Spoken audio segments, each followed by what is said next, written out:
My name is Linda Sarso. I'm the Executive Director at the Arab American Association of New York, and I'd like to thank Yerushalayim Silver from the Borough Park Community Council and Rabbi Jack Meyer and Rabbi Meyer Wild for coming to the Islamic Society of Bay Ridge and giving us an apology and trying to rebuild a relationship with the Muslim community. It's very well appreciated. We thank them very much for their attempt at coming here and joining this community in this time of tragedy. My name is Douglas Jablon. What can I say? It's just a very, very sad day being here this afternoon. Like I always say, that if they attack one group, they can attack other groups also, and it has to stop as of today. And again, we should all just be happy and healthy and have a long life.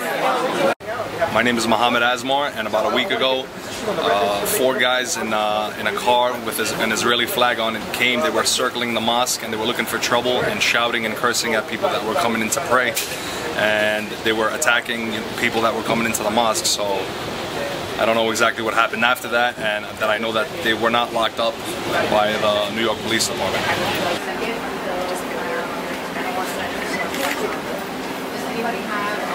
For this press conference, we are here to address 2 hate incidents that have happened in the Muslim community in Brooklyn.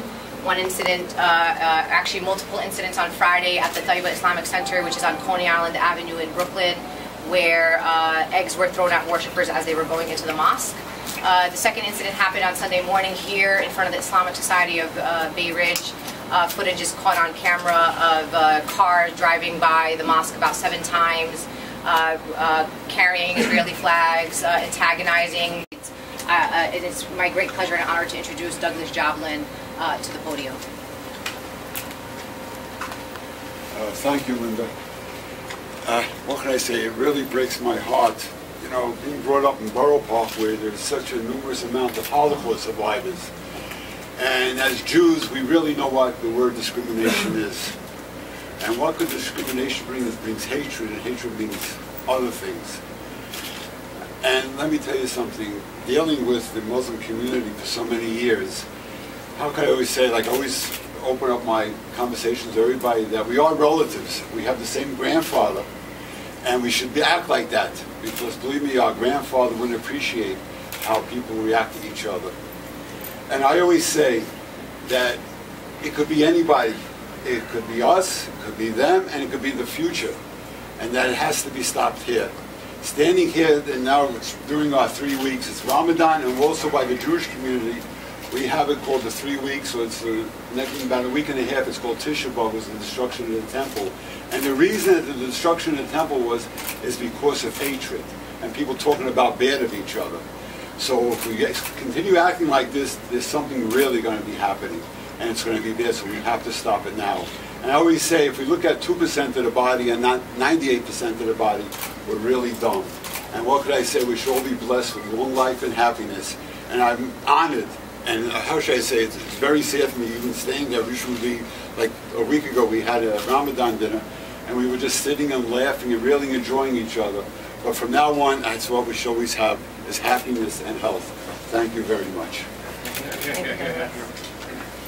And I want to make it very clear that the acts of these assailants who were from the Jewish community, under no circumstances do we believe that that's a reflection of the Jewish community here in New York City. And we are truly honored by many members of the Jewish community who have reached out to us, and many who are here with us today. I'd like to introduce to you all personally to the Islamic Society of Bay Ridge to apologize for the incident that happened based on their communication with the parents of the assailants who came and targeted the Islamic Society of Bay Ridge. And we appreciate their visit here to the mosque to have this constructive dialogue. So I would like to recognize them here at the press conference. I'd like to now introduce to you the Senator Marty Golden, who's the senator of campaigns like the Take on Hate campaign. So please welcome Pastor David Ramarine from the Good Shepherd Lutheran Church. Thank you. It's a very sad privilege to be here. And as I'm walking over here, I'm reminding myself of the principles both in the Jewish, Christian, and Muslim tradition of peace, the principles of prophetic work. And prophetic speaks the truth for the sake of healing. And I remember also, long ago when I was a kid, the introduction to our Constitution. We, the people of the United States, in order to form a more perfect union, bring us together, establish justice, ensure the domestic tranquility, which is salam shalom, is peace, and provide for the Department of Defense and to promote the general well-being of our community, have brought us together. And those are the principles, both spiritual, powerfully spiritual principle, and constitutional principles, that I thank you for being here and announcing this resistance to change the cycle of violence and make for peace. Thank you. Reader says, I am appalled by the reports of intimidation and harassment against mosques in New York. We have seen this ugly side rear its head before. Our city has also spent many years trying to heal and bridge divides. All people have the right to worship freely without threats. Religious freedom is a core principle of our nation and protected by the Constitution. In that spirit, I call on all of our communities to stand up for values that are nothing less than right and just, and that show the deepest respect for human rights and peace. We owe this to families who should live and worship without fear, and to the sons and daughters we should be setting only the best examples for. That's a statement from our City Council Speaker, Melissa Mark Viverito. Civil rights organization in the country, and we're very happy to have them. Please welcome Sadia. Thank you so much. I'm Sadia Khalid from Council on American Islamic Relations, New York chapter. When a mosque is attacked, it hurts right here, at the heart. Because I attend those mosques. My mother, my father, my younger siblings were at the mosque. So that's my second home. And when you attack a home, that's attacking the whole human body, because you attack the heart, the mind, and the soul. And Ramadan is a time of worship, of reflection, and of finding comfort in your faith. So, as part of CARE New York, we would like to say that we do not tolerate any forms of hate, Islamophobia, or intolerance.